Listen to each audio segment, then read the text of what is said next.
सुधा जी, मैं एक बुनियादी सवाल लेकर आता हूं कि जहां पर महिला अपने राजनीतिक कौशल को बढ़ा सकती है और उसको सुपरफाइन कर सकती है, देश के लिए एक नई लीडरशिप की संभावना जहां से जन्म ले सकती है, वो स्थान होते हैं उस पार्टी का जहां जनाधार हो, वहीं से ना आदमी शुरू करेगा। ठीक, अब उत्तर प्रदेश में मान लीजिए कांग्रेस ये तय कर ले कल कि हम 90% महिलाओं को लड़ाएंगे, तो उससे कोई लाभ तो होना नहीं। कांग्रेस मध्य प्रदेश में क्या निर्णय करती है, क्या झारखंड राजस्थान में करती है और छत्तीसगढ़ में करती है, ठीक, वहां महत्वपूर्ण है। ठीक, उत्तर प्रदेश में मान लीजिए, मैं तो कह रहा हूं 30-40 क्यों, 90 भी लड़ा दो तो भी कुछ नहीं होना। मेरा ब्रॉडर सेंस में प्रश्न था, हम लोग जब पत्रकार नहीं थे, वो पढ़ रहे थे, तो घरों से खाना जाता था रैलियों में बन के, महिला की भागीदारी वहां से लोकतंत्र में, राजनीति में होती थी क्या? फिर घर के काम निपटा के महिला जाती थी डोर टू डोर कैंपेनिंग में पार्टी की। वो महिलाएं मुझे कहीं अब आगे बढ़ती नहीं दिख रही। सुधा जी,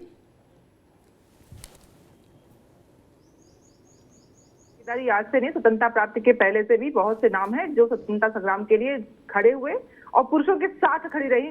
जितनी निडरता से शायद ही पुरुष में एक, हम नहीं कह सकते कि वो नहीं खड़ी थी, पूरी भागीदारी रही और उन्होंने किया। आज की अगर हम बात करें, जिस तरह से आपने जोड़ा, आप जानते हैं कि जिस तरह देश में अब परिपाटी चल पड़ी है कि भाजपा वर्सेस कांग्रेस के किए गए कामों को निपटाने की जो बातें की जाती हैं, वहां पे महिला पुरुष रह नहीं जाता है। यहाँ पे तो सिर्फ और सिर्फ झुठलाने की बात की जाती है और इन बातों में वो बातें सब खत्म हो जाती हैं। अभी आपने कहा था मुस्लिम नेता को चुनना था और नहीं हुआ। आप जानते हैं इस समय मंत्रिमंडल में कोई मुस्लिम मंत्री भी नहीं है। ये बात तो और भी सोचनीय और चिंतनीय हो सकती है ना, कि सोचिए जो विश्व में अपनी सबसे बड़ी पार्टी के नाम पे अपने आप को दिखाता है, उसमें एक भी भागीदारी नहीं है। सच में सोचनीय है, ये बहुत चिंतनीय भी हो सकता है। महिलाओं की भागीदारी की बात करेंगे आप, संयुक्ता भाटिया जी को आप जानते हैं ना, उनके पति कौन थे? जो बड़ी बड़ी बातें आनंद भाई अभी कह रहे थे, उनके पति कौन थे? विधायक थे, 2 बार विधायक थे, उनको ही टिकट मिला था।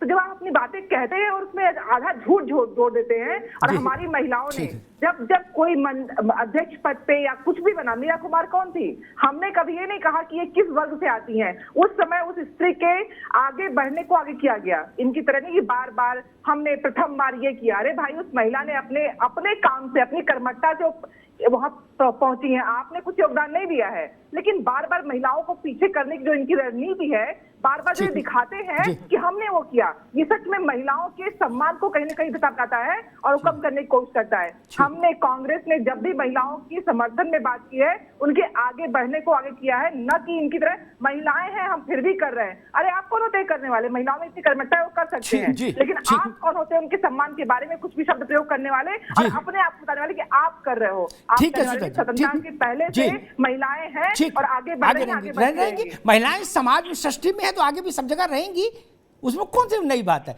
लेकिन कहां रहेंगी, किस मंच पर रहेंगी, महत्वपूर्ण बात। मैं 2 बातें कह के फिर सुमैया जी के पास आऊंगा। बाबू जगजीवन राम की बिटिया मीरा कुमार, मैं उनका सम्मान करता हूं, उसके बाद भी कहूंगा, ये साहस करूंगा, उनमें और द्रौपदी मुर्मू में जमीन आसमान का फर्क है। मीरा कुमार जब जन्मी थी तो बाबूजी बड़े आदमी थे, ठीक ना? द्रौपदी मुर्मू वहां से आई है जहां भारत बसता है, इसलिए एक कैसे कर देंगे ना? अब नहीं, जब दोबारा में आएंगे तब, अभी बीच में नहीं। दूसरी बात मैं कहूं, प्रमोद तिवारी की बिटिया मोना और सुधा मिश्रा बराबर कैसे हो जाएंगी? वो प्रिविलेज क्लास में है भाई। सुधा मिश्रा को तो कई जन्म लेने पड़ जाएंगे। मेरी लड़ाई सुधा मिश्रा के लिए, आपके नाम पे मत जाएगी, नहीं आप मुझ पे फालिन हो जाओ, मैं कोई दूसरा नाम ले दूं, ठीक है, शकुंतला बोल दूं। मेरी लड़ाई शकुंतला के लिए है।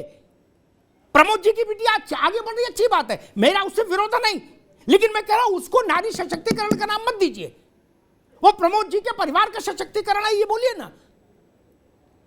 वो बाबू जगजीवन राम के परिवार का सशक्तिकरण था। मान लो मीरा कुमार नहीं आती तो जगजीवन राम जी हिस्ट्री में नहीं होते क्या? तब भी वो हिस्ट्री में होते। ये समझिए, इस बात को समझने की जरूरत है। लोकतंत्र को खूंटे में बांधने वाले ऐसे तर्क ले आते हैं। वो कहते हैं हमने मीरा कुमार को बनाया। अरे मीरा कुमार को क्या बनाया? वो तो बने बनाए थे, जगजीवन राम जी की बेटी थी। खैर, सुमैया राणा जी, मेरा प्रश्न अब शायद आप और अच्छी समझ गई होंगी। जो संघर्ष कर रही है महिला, ठीक, जिसके परिवार में कोई सांसद, विधायक, मंत्री, संतरी नहीं है, ठीक, जिसका पति जिला पंचायत अध्यक्ष नहीं है, नगर पालिका का मेयर नहीं है, उसके आगे बढ़ने का कोई रास्ता खुलेगा पार्टियों में कि नहीं खुलेगा? या यूं ही आपस में ही बांटते रहेंगे किटी पार्टी की तरीके से ऐसे पद?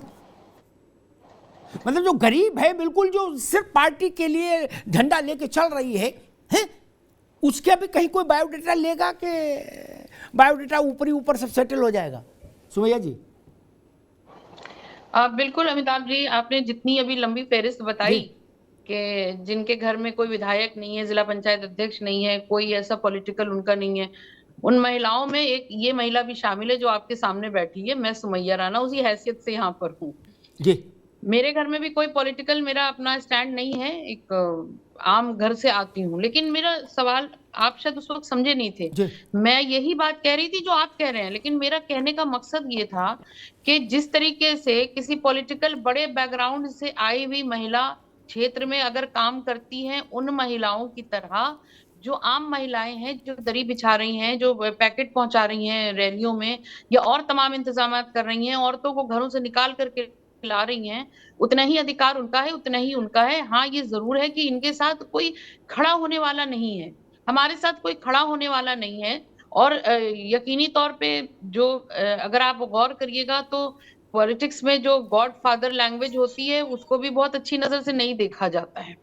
तो इन महिलाओं का कोई सर्वे सर्वा नहीं है। इस पर हर पार्टी को ध्यान देना चाहिए और अपने वोटर्स को, ये वोटर्स की जो जबान होती है, दिल की जबान, उसको समझने की कोशिश करना चाहिए। क्योंकि एक वोटर ये तय कर चुका होता है कि मुझे किसे वोट करना है, किस पार्टी को। लेकिन जब चुनाव की बात आती है, निकाय चुनाव की या इस तरह के चुनाव की, उस वक्त में जरूर पर्सनैलिटी काउंट करती है। और वो पर्सनैलिटी यकीनी तौर पर एक वोटर की तरह अगर मैं बात करूं तो मैं उसी की बात करूंगी जो मेरी आंखों के सामने, नजरों के सामने मेरे हर मसले और मसाइल में खड़ा रहता हो। तो ये पार्टीज को तय करना होगा कि कितनी भागीदारी इस तरीके की महिलाओं की देंगे उनको, और वही रास्ता उनकी जीत की तरफ ले जाने के लिए यकीनी तौर पर साबित हो। जी, मैं एक, आनंद जी आपके पास एक और उदाहरण दे दूं। मेरी आदत है, सिद्धांत की बात नहीं, उदाहरण दीजिए, जनता को सीधे कनेक्ट करता है। अनु टंडन जी सांसद रही, ताहिरा जी रही ना? अनु टंडन का बैकग्राउंड आपको पता है? किस बड़े औरा से थी वो? क्या उनकी तुलना शकुंतला, रजिया और सुल्ताना से कर दूं? ये मजाक करते हैं और फिर कहते हैं अग्निहोत्री जी इसी मजाक को सच मान लो। मैं नहीं मान सकता भाई साहब ना, अपना अपना ज्ञान अपने पास रखो। जब भारत की लोकसभा में एक मुसहर समाज से एक महिला जीत कर आई थी, गीता देवी, क्या नाम था उसका, तो उस दिन मुझे प्रसन्नता हुई थी। वुमेन एम्पावरमेंट मीरा कुमार जी से नहीं आएगा, द्रौपदी मुर्मू से आता है। द्रौपदी मुर्मू के परिवार में कोई मंत्री, मुख्यमंत्री, जिला पंचायत और फलाना पंचायत नहीं है। वो महिला सशक्तिकरण के माथे पर रोली चंदन है द्रौपदी मुर्मू, राष्ट्रपति। मीरा कुमार जी को आप क्या बना देंगे? जो बनाया वो कोई बहुत बड़ी चीज बनाई? वो तो बाबूजी की बिटिया थी, भारत के पहले कैबिनेट के मंत्री, और जब तक रहे तब तक मंत्री रहे, डिप्टी प्राइम मिनिस्टर रहे। उनको क्या बिटिया को आप इंपावर करेंगे? आनंद जी, मसला यही है, सारे दल कई बार इस अपना रिपोर्ट कार्ड जब महिला एम्पावरमेंट का दिखाते हैं तो उसमें वो आंकड़े भी घुसा देते हैं ताकतवर वाले का, और तर्क ये देते हैं कि भाई क्यों, ये महिला नहीं है क्या, इनको राइट नहीं है संविधान का? अरे दादा रे दादा, राइट है। हम पूछ रहे, वो जो दरवाजे के बाहर खड़े हैं, जो कभी दरवाजे के अंदर नहीं आ पाए, उनके लिए कोई रास्ता निकलेगा कि नहीं? अमिताभ जी, दुष्यंत कुमार ने लिखा है कि वो कर रहे थे इश्क पे संजीदा गुफ्तगू, मैं क्या बताऊं, मेरा कहीं और। तो यहां मसला कुछ और है। अभी सुधा जी से मैं निवेदन करूंगा कि जरा धैर्य से सुने। सुधा जी ने कहा कि मुस्लिम महिला बड़ा हिमायती इन्होंने अपने आप को बताया। मैं 2 उदाहरण दूंगा और ये महिलाओं के लिए इनकी पार्टी कितना अच्छा विचार रखती है इससे स्पष्ट हो जाएगा। जब 3 तलाक जैसे घृणित प्रथा के खिलाफ हम कानून लेकर आ रहे थे, कांग्रेस पार्टी ने कितना हाय तौबा मचाया। शाहबानो केस आपको याद होगा कि सुप्रीम कोर्ट से न्याय मिलने के बाद राजीव गांधी जी की सरकार ने किस तरह से उसको पलट दिया।